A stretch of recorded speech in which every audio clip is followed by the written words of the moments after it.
6 days away from the draft, and speculation abound for the number 2 overall pick continues. Quarterback Jayden Daniels met with the Vikings last night, a day after the Commanders hosted Daniels, along with Drake Maye, J.J. McCarthy, and Michael Penix Jr. It's a move that didn't sit well among Daniels' camp, according to our Adam Schefter. Take a listen. Well, it didn't seem to go over too well with the agent for Jayden Daniels, Ron Butler, who sounded off on social media last night that he didn't seem particularly pleased with the process. I think Jayden Daniels thought it would be a visit with just him, meeting with the Commanders. Many people think that Jayden Daniels will wind up being the number 2 overall pick, but the Commanders essentially opened up the process and had in other quarterbacks like Drake Maye, J.J. McCarthy, Michael Penix Jr.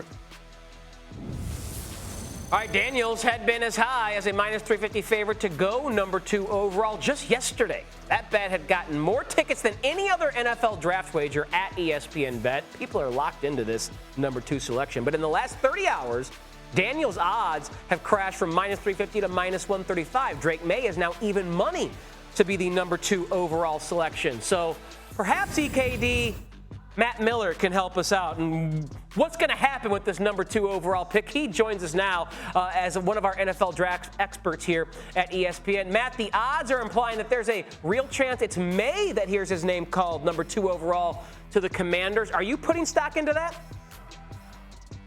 Yeah, I think we have to at this point. It is an open competition between all these quarterbacks to be the number 2 overall selection. I think, as Adam Schefter said, Jayden Daniels' camp has certainly been letting out rumors that he would prefer maybe to play elsewhere. Now, that's not to say he's going to pull an Eli Manning and say, don't draft me in Washington, but I think there's certainly a preference that maybe he would reunite with his former college coach Antonio Pierce with the Las Vegas Raiders, or maybe the Minnesota Vikings, a team that has 2 great wide receivers. They have a good offensive line. They have an offensive-minded head coach, a little more stability on that offense as opposed to the Commanders. So despite all that, Washington can draft whomever they want. They can still take Jayden Daniels, but the way I hear it, talking to NFL teams, it's truly 50-50 at this point. Drake Maye has his fans in the NFL. And I think you look at Dan Quinn, the head coach of the Washington Commanders. He went to a Super Bowl with Matt Ryan at quarterback. Drake Maye and Matt Ryan are the 2 in this class that I would say have the most in common.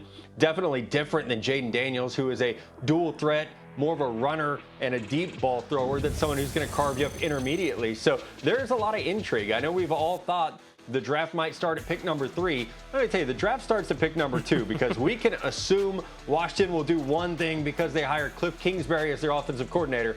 You are not letting an offensive coordinator make the number 2 overall pick in the draft. The owner, the general manager, the head coach are going to have big-time voices in that Washington draft room, and I think it's truly split right now as to who that will be. Wow. Erin and I are curious then, if Daniels doesn't go number 2, does he fall past 3?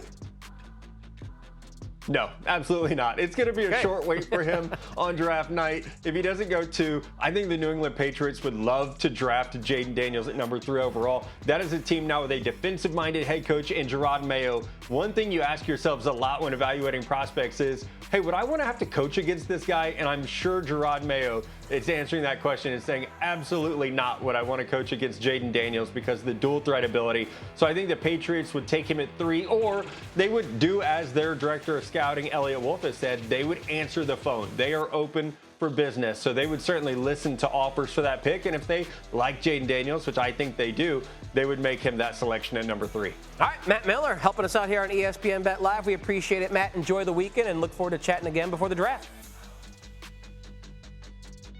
All right, Erin, after hearing what Matt had to say there, and this is just a wild market to try and wager, what do you make of the odds moving around the way they have? I mean, just overall betting the draft, if we could just put it into adjectives, you'd be bold, you'd be brave, you'd be courageous, you'd be into the thrill, dangerous. I mean, like that. I like this is really just so incredibly difficult to handicap. These types of things happen. Imagine a world without social media where you couldn't draw some of these conclusions before that. But looking back to last year, I mean, Will Levis, he moved from 40-1 to 4-1 to go number 1 2 days before the draft. Will Levis went to the second round, by the way. Then we could also look at Will Anderson was minus 500. He was minus 500 favorite to go number 2 on the morning. Guess the morning of the draft. C.J. Stroud went number 2 overall. Like, we think things are going to happen, but we're not in the minds of these GMs and with the agents and all the hoopla that's going on behind the scenes. So more power to you if you want to bet on the NFL draft. But, man, we've been talking about this for It's not for the faint of heart. It's not. This is not easy. Sounded like you were like developing the script for a new soap opera. Bold, I was just brave, trying to jazz courageous. it That up. was good. There's not so much you can say. I like that there. And A reminder, if you didn't hear it earlier in the show, the number 2 overall selection, the most bet market at ESPN right now for the NFL draft. So people are getting locked into this. We'll see who's right.